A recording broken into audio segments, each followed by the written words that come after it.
month, we started the calendar of April. The first 2 days of April were Wednesday and Thursday. We were closed on Friday for Good Friday. But here we are in the first full week of trading for the month of April. And we've got 3 full weeks before we finish all the way down there at the bottom with the last 4 days.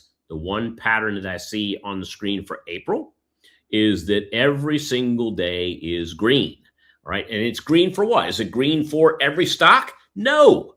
Is it green for the most popular stocks that are out there? No, it's not even green for the most popular stocks. What it's green for is I take a look at, 325 to 400 stocks and ETFs.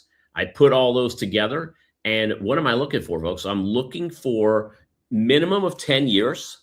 I'm looking for bullishness of bearishness, 90% or better. So it's got to be 90% or better over the last decade of data. And then any stock or ETF that hits that shows up on this screen over here. And so as you can see here, I've got a lot of stuff to work with. Coming into today, we had 24 potential bullish and bearish opportunities. 23 are bullish. Only 1 has a bearish opportunity, right? And that's the kind of stuff we're going with, is that, it used to be April, when I looked at April, not even a decade ago, April was a bearish month. April was a bearish month because we're heading into tax season, and that's typically bearish for the market, and people were holding on to what they had. Well, guess what? We're seeing more refunds now than anything else. And so that might have helped along. We've also seen, if you look at a decade ago versus now, we've seen the tax structures fall for nearly every category. So that's pushed April into more of a bullish opportunity. So when I look at April, I'm looking at the entire month. Well, what about this week? Well, this week kind of boils down to this. Again, if I look at and I take us from ETFs to stocks, and that blows up my number a bit, but still 97% coming into today are bullish on ETFs and stocks. And we end the week out at 97% with pretty much in the high 90s throughout the entire week. All right. And the big thing that I want to share with you is that we only had 2 to 3 opportunities for the most part during the entire week between today, April 6th, and April 10th that are bearish. The majority of the list, all right, 94% to 98% during the week are bullish opportunities looking out between now and the future. And the future is what? I'm looking at somewhere between the area of 20 trading days to 60 trading days going forward. So I'm not going out years and years, but I'm also not looking at today, or I'm not looking at a week. I want to be in that sandbox where I'm looking at 1 to 2 months going forward. So the ETFs are at the top of the list. Not much of a change here. We got SPY at the top. I've got XLK. We talked about that one a couple weeks ago. We've got UPRO there. We've got DXJ is one that's popped up here recently.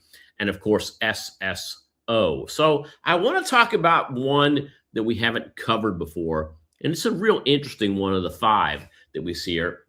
It is DXJ. So what is DXJ? When I first look at DXJ, when I first looked at it, I said, oh, that's a Dow Jones index. And it is, but it's more of the Wisdomtree Japan Hedged in equity. So obviously what we're doing is we are taking U.S. stocks, all right, from the Dow, the S&P, and NASDAQ, but we're focusing those stocks on Japanese equities, all right, specifically export-driven companies like Toyota and Sony.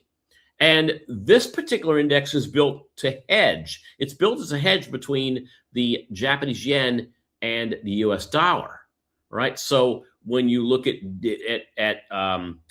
the Dow, and you look at the S&P, and you look at the NASDAQ, all right, don't think that DXJ is going to run exactly with them, all right? In fact, it runs quite a bit differently. But here's the pattern that we're seeing right now with Wisdomtree Japan Hedged EQ. Last 10 years, 9 of the last 10 years, it has been profitable. Some really interesting things that I want to point out on this table. Number one, the only time it did not work was in 2019. 2019 was a bullish year. for a lot of ETFs, but not for DXJ.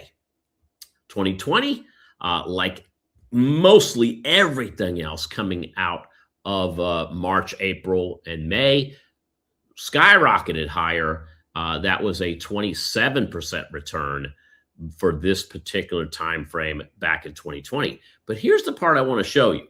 2021, 2022, 23, 24, and 25, on average, statistically got higher through the regression lines.